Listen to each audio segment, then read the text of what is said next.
Hello, good morning, good afternoon. So, in your e-class record, gagawin nyo po is, sabi nyo po is grade 9 kayo at 5 na sections. Okay, let's say for example, ito yung una. So, grade 9 ito, grade 9 matatag, grade 9 mabait, grade 9 magalang, grade 9 masunurin. 1, 2, 3, 4. And this is grade 9 maganda. Okay. Pwede nyo rin itong tanggalin na lang. Extra na lang po kasi yan.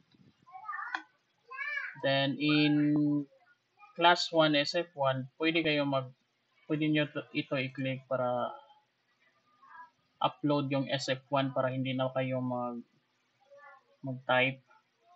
Okay, example, ito si grade 9 matatag.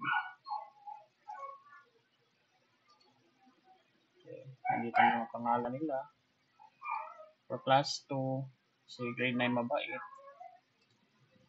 Ito. For class 3, let's say ito. Class 4, let's say ito siya. Class 5.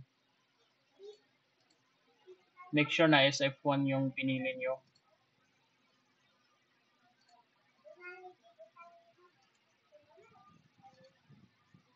Okay. Change natin.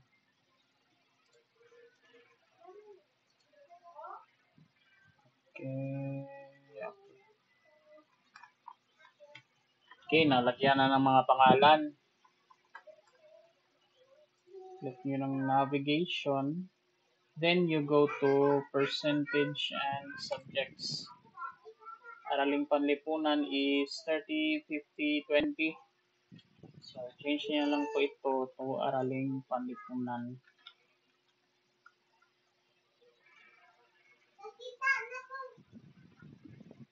And ito. Sabi niya lang itong i-delete. Same din dito. Delete nyo na lang po. Kung nyo lang itong gagalawin ito. Yung green lang po yung edit nyo po sa mga input data. Input data sa percentage. Pwede nyo rin itong imano-mano. Then dito, okay, makikita natin naging araling panlipunan na siya. 30, 50, 20. Then you can just go and add your scores.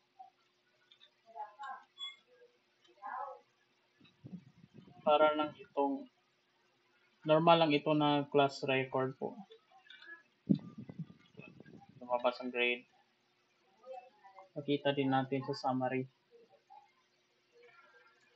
Meron din po itong MPS.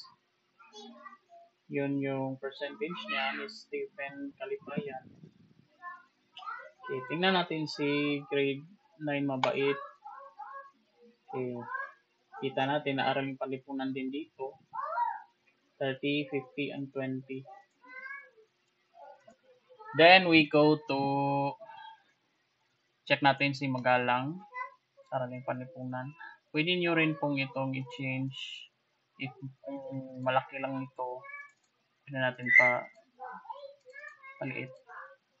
palitan natin.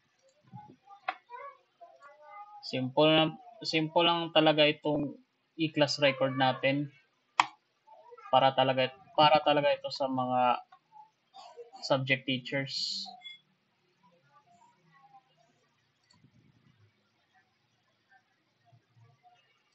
Okay. I-message na po ako if may issue lalabas. Okay, precaution lang po para hindi mag-error yung file. So may nakita ako na ginawa nila ito. Example, si Jojo, ginawa niya ito. i-click niya ng, nag-click siya ng name, then drinag niya. At ang mangyayari, kung tingnan natin, ka-error. 1, 2, 3, 4, 5, 6, 7, 8, 9, 10, 11. So, anong yung name?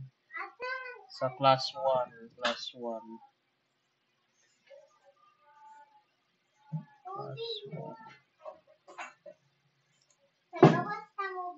Si number 12.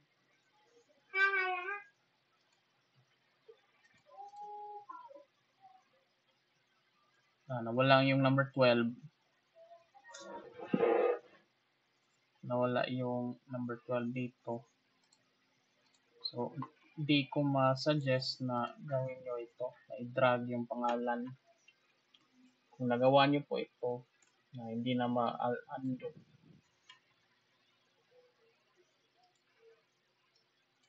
pwede nyo i-drag na lang dito.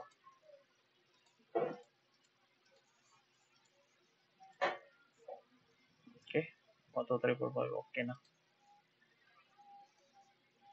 Pwede nyo i-upload ulit yung SF1 para maging normal na yung names. Okay, next na.